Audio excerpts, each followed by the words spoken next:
All right. Ayo. I have no idea what episode this is. It's in the 30s. Yeah. Good to see you, my man. Just like us.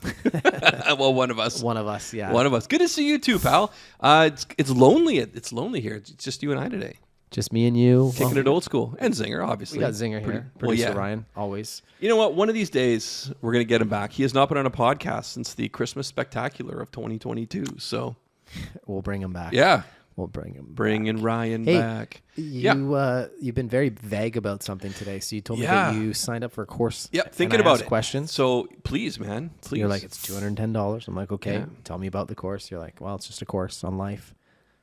Tell me more, man. I want to know more. I want the details. You know what? And I'm actually going to relate this to real estate. Okay. It's not a real estate course.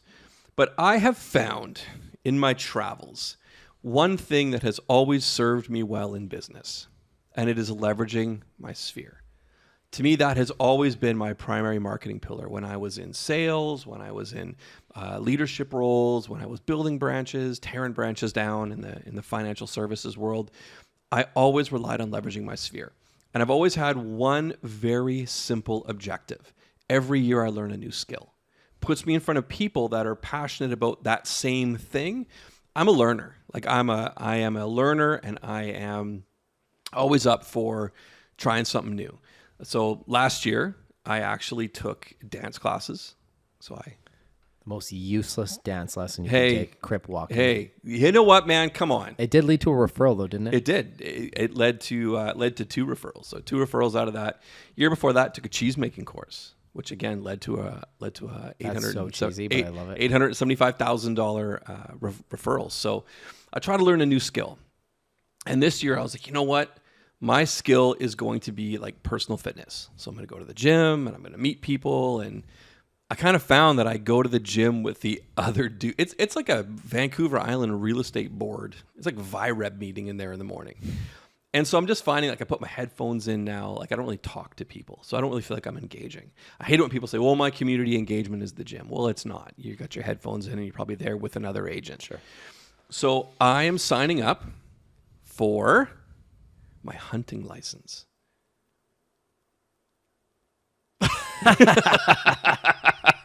Seriously. I'm going to take... This sounds like somebody you know, hey? I did my course. But I'm going to do Me and Ryan did a course, 4 years ago together? You did the course. You just didn't do the paperwork. I didn't do the paperwork. So I'm going I still have yet to be hunting. I'm going to go do the hunting course. So I figured it'll put me in a whole group of people that like to dress like the outside. A lot of camo wearing dudes. This is a guy that doesn't camp. No. He will not camp. No. So you are going to go and get your hunting license. Are you actually going to go hunting? I don't know, Ryan, am I actually going to go hunting? Like locally, or do I have to like spend the night somewhere? You're going to have to spend the night. To spend the night. Camping. And you're going to spend days walking and hiking, looking for animals. You may see nothing for 2 days, 3 days. You're going to be in your own thoughts in the wilderness. This is quite a process. I don't see it. You are more into fashion than you would be into hunting, Joe. Well, I'm not going to go learn how to make jeans. So my options are quite slim living on this rock of ours. I'm going to do it. And worst case scenario, I spend the $210 or I'm sure there's a licensing fee or something that you go and you do. Worst case scenario, I'll go meet a bunch of people that I've never met before. Worst case. Well, again, hunting, you're spending a lot of time alone. You might have a group that you meet up with at the end of the day. However, I just mean writing the test over the weekend. Okay. It'll just put me in front of different people. A couple people, yeah. Right, again, a bunch of dudes probably missing teeth. A couple serial killers. Could be. And again, people dressed like the outside. People are so passionate about this shit. I can't believe how passionate Joe's going to people are show about up in hunting. designer jeans. Yeah, with my Japanese denim. But I just, hunting it blows my licensing. mind how passionate people are about this. Again, these are humans that are dressed like the outdoors. Like they wear camo and stuff. We love to eat protein around here. Yeah. We love animal meat. So we do. We need Ryan to go hunting and harvest some meat this year. And if you're going to be out there and you might actually be able to bring something back, which I'm highly skeptical on, very skeptical. You've also been wrong about being skeptical about me on quite a few times. I'm pretty confident that I'm right on this one. But every time you're like, I'm confident. You are not going to go to the gym every day. I'll give it a week. You'll fall off. I'll give you this. You've gone 5 months almost in a row after leaving the the system that you had built? If you include the system, I'm on 8 months. Yeah. 8 months. So you did 90 days of the system and then 5 months on your own. Yep. And listen, I'll give you some credit. I think you're a little loose on your diet, so I think you need to clean that up. Oh, 100%. I was a little loose for a month there. So what did I do? My trainer and my training partner, I said, guys, for a week, I want to document everything that I eat, and I'm going to send my photos. And they're like, we're going to do the same thing.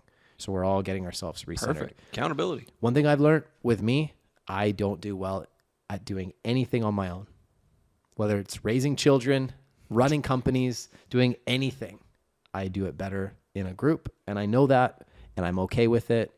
I understand it. I'm a hard worker, but I get so bored. I remember when I was a kid, I'd go golfing. And if it was just me golfing by myself, I'd get bored. But as soon as there was a competitive element, I was engaged and I was right into it. And so I'm wired that way. So I think self-awareness is a really important thing that people need to understand. Build a support system around you. If you're at a plateau in your life, whether it be fitness, business, change up the environment, right? Create a support system around you. Go join a group fitness class. Go join some system that gives you consistency. Get some people around you that are probably sitting on an island feeling the exact same way. It'll change your life. And speaking of that, being that it's August right now, I think it's really important that you guys get a couple messages out to your database. So I want to give you guys some items of value that are really important. Let's hear it. August is one of the best times of the year to buy a home. And let me explain why. In most markets, people are out vacationing, people are camping, people are doing everything but looking at real estate. So if you're looking to buy, you have very little competition. So the homes that are sitting on the market right now, you can go and negotiate better deals. You have less competition, and I'm very confident you're going to be able to pick up assets for a better price than you would at other times of the year. So get this message out to your database. Any buyer that you've actively been showing homes to in the last few years, send them a BombBomb video right now or a video email and say, look, hey, Ryan, I wanted to follow up with you and just remind you that August is one of the best times of the year to buy a home. Here's why. Most agents and most people take their foot off the gas and they park their home search until the second, third week of September. This means there's a lot less competition out in the marketplace. We can go and negotiate better deals. You might be able to buy a home with some instant equity. Let me know when you can sneak away. I know you're busy, but let's stay focused. Boom. Send that out to your database. Send that out to create content pieces around this, send it out to your database, but also send out some BombBomb videos. What are your thoughts? Yeah, you know what? I think any contact right now, contact around consistency is phenomenal. So I love that. And it's very direct. It's direct in messaging, plus it controls the narrative, which I think is super important, right? So that was item number one. What was item number two? Item number two. Because I like this one. Yeah. No, please. Why don't you share it, Joe? No, you go ahead. Well, no, because now you made me forget what item number two is. So go ahead. What is item number two? BombBomb videos. BombBomb videos. BombBomb videos. You did a great piece on BombBomb videos today. You were talking about that on one of your coaching calls. That's something that I absolutely love, and it's putting a face to the name. Right now, everybody's out doing their thing. They lose direction, and they kind of forget about you. You kind of become a bit of an afterthought. So you did a phenomenal piece today around after-sale process, around follow-up, and actually making people feel valued as human beings today. Yeah, well, here's an exercise that I would encourage everybody listening to the podcast to do right now. So easy. First things first. Instead of picking apart every single person that you know and looking at their flaws, I want you to look at every single person and identify their one thing that they do exceptionally well. What's their superpower? When you start looking at people in that light, it will immediately help you understand the quality of people that you're surrounded by. Because look, there is no such thing as a perfect human. But if you can figure out what their superpower is, immediately it's going to help you identify a strong mastermind. Second thing it's going to do, it's going to make the next following exercise really simple, which is gratitude messages. When you start recognizing people's superpowers, why don't you take the time to let them know how you feel about them? It feels so good to be recognized for something that you maybe didn't even recognize in yourself, but somebody can point out something that's part of your genius. And so a simple task that I want everybody listening right now to do is I want you to just send out 2 gratitude messages to people right now that you identify as people that you value something, the superpower that they have. Let them know. Let them know how you feel about them, right? For example, Joe, one of your superpowers that you have is your ability to make people feel really comfortable. And it doesn't matter who they are. You can make anybody from a janitor at a school to a CEO of a big company, you would make everybody feel valued and like they matter. And I think that's an incredible thing. You also are very good at telling stories. You tell stories, you captivate people, you pull them into your energy. And I will tell you that you, because of those things that you're really exceptionally good at, it's a big, big reason why you're so successful. Wow, Jason. Thank you very much. That's the nicest thing you said to me today. There you go. I mean, you'll never give gratitude when it comes from a sincere place to anybody and not have them feel like, wow, that felt really good. Mm-hmm. And if anything, it deepens connections, right? If you're sitting there and you're thinking about it, say it. You know, one thing I love about Ryan is one of those guys, it takes longer for him to get something, but when he gets it, he does it exceptionally well, right? He's so meticulous in how he keeps his desk, to how he does things in his life. I appreciate that about you, Ryan. I really do. I appreciate that your brain thinks about details that my brain might not. And I love the fact that you're very consistent. You know, you're generally a very consistent person, and I think that makes you exceptional. So, you know, again, Ryan, I wanted to let you know how I feel about you, buddy. Yeah, the uptake isn't the quickest, but man, once it's absorbed, holy shit. This guy will tell you the square root of something, man. Yeah. It's phenomenal. The guy's like, he could like walk you through anything if he's passionate about it. So, you know, Jay, one of the things I look up, I actually, that you inspire me every day, and I tell you that quite a bit. And one of the things I love is you're a visionary, and I don't have that. I've never had that. That's just not my superpower, right? So I love the fact that, you know, you can come in with these amazing ideas and it fires me up. And when I'm fired up, I fire you up. So without that level of vision, I don't really know where I would be. I don't know, man. So, you know, a lot of what I have and a lot of the person that I want to be, man, stems from you. So I'm just super grateful that you and I get to spend this time together. I love that. And here's something that's smart about you, Joe. Okay, you recognize. Oh, listen, this is another compliment. Okay, I know how much you love getting compliments. Secretly, Joe loves it. He just doesn't know how to do it. He gets awkward. He'll divert. He'll say, "I'm just a squirrel looking for a nut." That's his common line. You gave me feedback on that, and you're the one that says it. I never say it. Okay, well, listen to this. Because you recognize you're not necessarily a visionary, right? Naturally, you are smart enough to align with a visionary. Because what you're really great at is the integration piece. You're really good at like getting behind an idea and being like, yeah, let's do this, and then actually integrating it. So we need each other. It actually works really, really well. That's why I call us peanut butter and jelly. You allow me the creativity to go and come up with the crazy ideas. And then what you do is help me take that idea, and you never flat out say no to me, ever. You know better, right? You allow the creative process to go through and just like for us to discuss it. Yeah. And then you start thinking logistically, how do we take that vision and implement it? And because neither of us are perfectionists, we know that the process is perfectly imperfect, but it works. Because guess what? While everybody else is sitting there trying to come up with a perfect plan, we're doing and we're trying and we're moving yardsticks forward. And I think if I could give any message to anybody listening today, stop over planning, start executing. Start doing. If you just wanted to change your life today, you would just take a lot more action.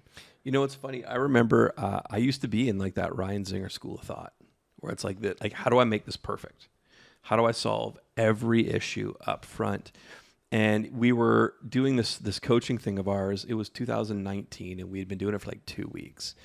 And I remember saying to you, I'm like, all right, man, we got to figure out this. And you said, Joe, if we were selling hamburgers, why wouldn't we just start making the hamburgers and course correct as we go? Because we're never going to make the burger that everybody wants. And I went, oh, okay. And we just started making burgers. So that was actually one piece of advice you gave me in 2019 that I think it's phenomenal. Just open up the burger stand. We'll figure it out. Yeah. I mean, at the end of the day, people need to eat some burgers. And then we're going to get feedback. Man. We're going to get some feedback. What did you like? What didn't you like? And what can we tweak? And what can we learn? Mm-hmm. You learn more by executing. Imagine you sat there and tried to come up with a perfect burger. Nobody sampled it. And then all of a sudden you put it out there and it's like, oh yeah, you didn't think about this. Let's go back to the drawing board. You'd end up going broke. The smartest thing you could do is start selling some burgers, generate some revenues. You'd go broke safely. Yeah. Yeah. Start selling some burgers, get some traction, and then make adjustments as you go.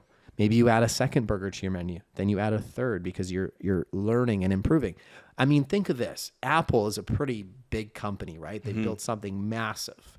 Well, the very first Macintosh computer that was created, it was not perfect by any means. But what it did is it generated enough sales that they could then invest to create the second Macintosh computer, which was probably slightly better than the first. And everything since has just been a slight improvement.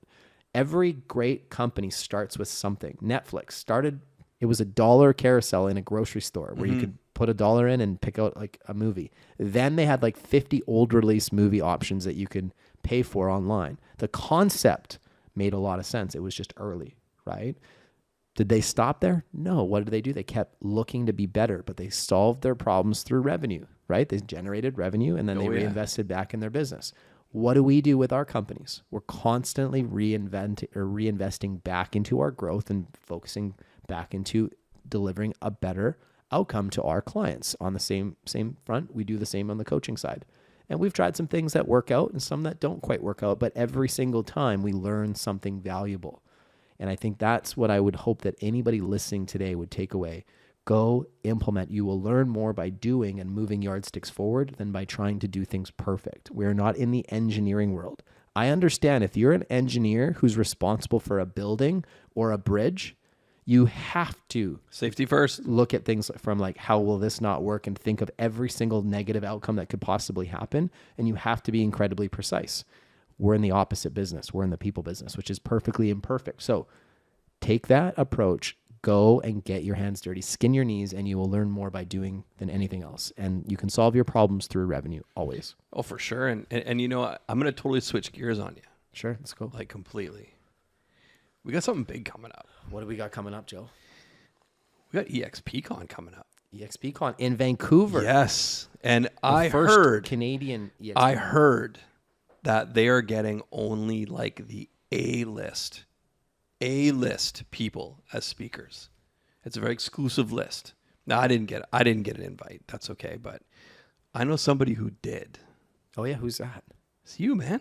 Oh wow. You're gonna be a speaker at Exp Con, brother. I have no idea what I get to speak on. Hey, or how long that's I get, not even the I'm point. Just on a panel, but I'm grateful. You look at how many EXP agents are there in North America? I don't know, 75,000. How many in Canada? 6,000 maybe. 6,000 Canadian agents. How many are speaking at Exp Con? I don't know, maybe a dozen, maybe 20. Wow, like, and you get to, man. That's so exciting. Have you chosen a walkout song? I don't even know what I'm speaking on yet, so I don't have all the particulars. All I know is I've been asked. I think it may be a panel that I'm going to be a part of. Either way, I'm grateful to give back to people. Yeah. And I'm a bit weird. You know me, Joe. Like, I haven't tried to push to get on more stages or like force myself into those situations. Although I really believe that with the story and the things that we've built, we absolutely deserve to get there. I just believe that it'll happen in time. And I think, part of it is like, we have to go through the journey and the process, podcast that only has a few visitors and then it slowly increases, going out and doing road shows where we have 30 people in attendance.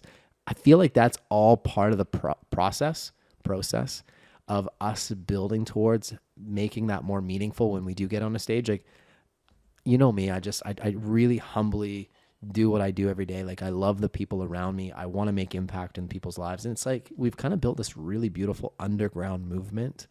And I kind of like that we've flown under the radar. And when we make it to a stage, whenever that happens, September 7th. It's going to be beautiful. September 7th. I'm grateful that somebody asked me to do it. It's an honor. And I look forward to hopefully that springboarding where we get onto more stages. Hopefully I can connect with the audience, give them enough value where they say, you know what, thank you. That was worth my time. And that's really the objective. Yeah. I mean, maybe we'll be asked to be more guests on podcasts. Like, who knows? It could go anywhere. I just hope if we do, your headphones aren't backwards. Are my headphones on backwards for this whole episode? Yeah, pretty well. Oh, look at that. Maybe that's why I haven't been invited on too many stages. Jeez. Freaking. Our podcast is actually called Dumb and Dumber, and I'm definitely dumber in this whole thing. Backwards are. But I gotta say, I'm super grateful that there's gonna be a Sims Coaching Systems presence at Exp Con, and I mean, you have such an amazing story, right? If you didn't, I wouldn't be here. Ryan wouldn't be here. I mean, we all look to you as that visionary, sort of moving this ship forward. And like I said, I'm so happy that whether it's for 5 minutes, 10 minutes, an hour, if you're on a panel of 20 people, I'm just glad that people get to experience what you have, because what you have is true passion. It is raw enthusiasm, and it's the truth. And I think that that's so important. So many people out there, they build a name for themselves over nothing. It's almost like a fable, right? But you, man, there's truth behind it. You know, you've been from the bottom and you went to the top. And I think it's an amazing story, man. And hey, everybody loves a good comeback story, a Cinderella story. Man, we're still in that. One for the ages. We're still writing the story, you know? Oh, yeah, we've done maybe one chapter out of like 12. The Iliad. Yeah. Yeah. It's funny because Joe always says, Jason, you're 10 steps ahead and I'm 4. Maybe you're 3, 2. I don't know. But you're, you know, you I'm understand going backwards? me. Well, the fuck am I going backwards? Listen. The older I get, the more I realize most people don't have vision for their life. Most people are not visionaries. I am an odd duck, I guess. The more I am around people, the more I realize it's not a common thing to be a visionary. I mean, you have to have broad shoulders. You have to be able to take criticism, eye rolls, and not care what other people think. Your dreams and aspirations have to be bigger than the negativity that you're going to get from other people and the eye rolls. And one thing I've learned, Joe, is when you get the right people around you, anything is possible. I believe it. Anything's possible. And I'm grateful to have people like yourself and Ryan, the amazing people that we have in our Sims companies and people that we have in our amazing coaching companies. Man, I feel blessed, and I could say this unequivocally. I would not trade this journey for $1 billion. I would not. You couldn't buy it. Couldn't buy it. I love the journey. I love the people I do it with. So guys, subscribe to our channel, please. If you're listening to this, subscribe to it, you know, comment. Please. We'd like to hear from you. If you're getting value, this is why we do it. A couple little nuggets there today, and just some stuff that we're talking through, you know, just from the heart, which is always kind of where we come from when we do this. So appreciate the time with you, man. This is a highlight for me every week. Me too. Me too. Cool. Hey, Ryan. Thank you, pal. Thank you. Thank you, Ryan. This guy making the perfect burger, one patty at a time, one Krabby Patty at a time. Look at this guy. Krabby Patty. And that's your new nickname, Krabby Patty. Might be a crappy patty, but we'll make sure it tastes better over time. Yeah, look at this guy. All right. Shaved down. Have an amazing day, everybody. See ya. Thank you.